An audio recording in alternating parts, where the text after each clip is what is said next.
जब नजर आया तो एक साथ एक नहीं दो दो बच्चे दिखे, लेकिन एक असली और एक नकली था। आखिर क्या है पूरा माजरा, आपको दिखाते हैं।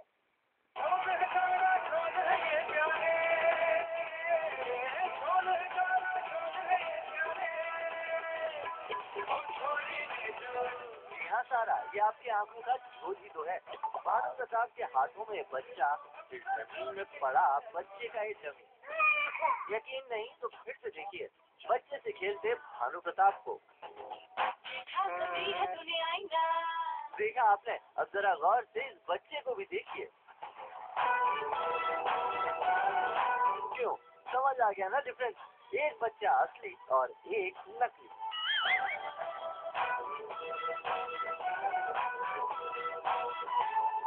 अगर अब भी यकीन नहीं हुआ तो जरा खुद ही दिमाग पर जोर डालिए और सोचिए कि क्या भला कोई बच्चे के साथ इस तरह से खेलता है?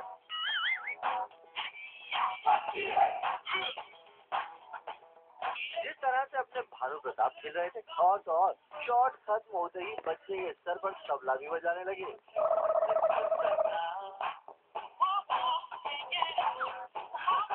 खैर, वैसे तो ये कुछ भी नहीं, आप लोगों को मामू बनाने के लिए तो शो की क्रिएटिव टीम ने पूरा इंतजाम कर रखा है। क्या कहा, कैसे? तो जरा राघव पर और उनकी इस लॉन्ग जंप पर नजर दौड़ाइए।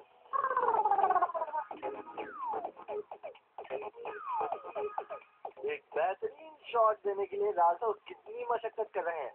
अरे रे, कहीं राघव को चोट न लग जाए। लेकिन ये क्या भाई, नीचे तो प्रॉपर गद्दा शद्दा बिछा है, बोले तो सारा आपके दिमाग का केमिकल लोचा है। क्यों, सही कहा ना हमने। खैर, अब एक परफेक्ट शॉट देने के लिए इतना तो करना बनता है ना बॉस, वरना आप लोग मामू कैसे बनेंगे? लेकिन यूमी और टीवी के होते हुए आप लोगों को भला कोई मामू कैसे बना सकता है? तो बस हमारे कैमरे के थ्रू खोल दी हमने इनकी सारी पोल और सेट का ये सारा जोड़।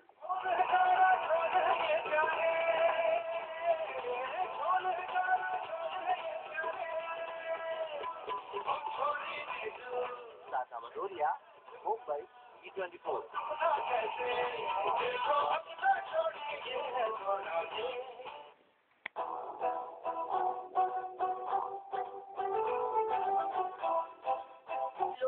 जिस बात का डर था वही हुआ। अभी कुछ दिन पहले अम्मा जी बड़ी ही शान से भानु प्रताप के अड्डे पर जाकर भानु प्रताप को ही चुनौती देकर आई थी।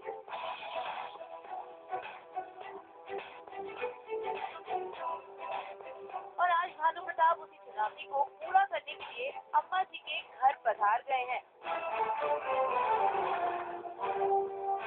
जैसे कि अम्मा जी से बदला लेने का भूत उन पर सवार था,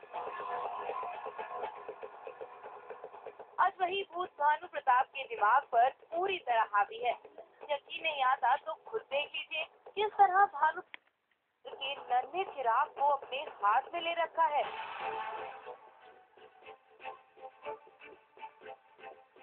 राघव का खून खौल रहा है ऐसे सीन को देखकर। कहानी अगर आप जानेंगी तो भानु प्रताप और उसकी बहन के साथ कुछ ऐसा हुआ है जिसमें उसकी जो बहन है उसका छोटा सा बच्चा अम्मा जी के कहने पे मारा गया। अम्मा जी ने खुद अपने हाथों से मारा गया। हाँ, बहुत गुस्सा आ रहा है। हाँ, आप तो बच्चे को फेंकने की बात कर रहे हैं। अगर किसी के साथ कुछ बुरा बर्ताव होता है या फिर किसी से बुरी बात होती है तो भी मुझे गुस्सा आता है।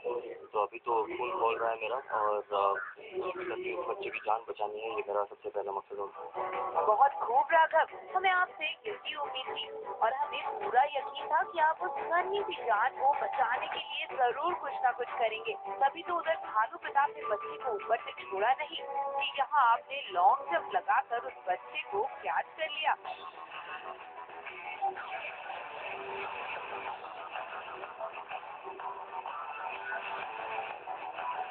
अब ये नजारा देखकर तो यही लगता है कि राघव यकीनन अपने पूरे परिवार को बचाने की पूरी कोशिश करेंगे। हालांकि भानु प्रताप का इस घर में आने का मकसद सिर्फ एक है और वो है इस घर की तबाही। अम्मा जी ने जाकर भानु प्रताप को चुनौती दी थी कि 3 दिन के अंदर वो घर पे हमला करके दिखाया और भानु प्रताप ने बिल्कुल वही किया। नामकरण के दिन वो आ गया है हवेली में और जो सबसे कमजोर कड़ी है उसके ऊपर सीधा हमला किया भानु प्रताप। राघव चाहता है कि बच्ची की तो सबसे पहले जान बचे और उसके बाद अपने परिवार को सही सलामत हवेली से अगर हो सके तो कहीं दूर लेके जाए। शुरुआत बच्चे से है, धीरे धीरे एक एक करके सबको ऊपर से नीचे फेंकूंगा, आखिर में शायद अम्मा जी को। आपकी ये मनोकामना तो अब पूरी होगी भानु प्रताप जी, जब राघव उसे पूरी होने देगा। और अब तो राघव आपके दोनों मुस्टंडों से आजाद भी हो गए हैं, तो जाहिर है अब आपकी बारी है ऊपर से नीचे गिरने की। बस आगे आगे देखते हैं कौन किसको ऊपर से नीचे फेंकता है। साधना भदौरिया, मुंबई 24।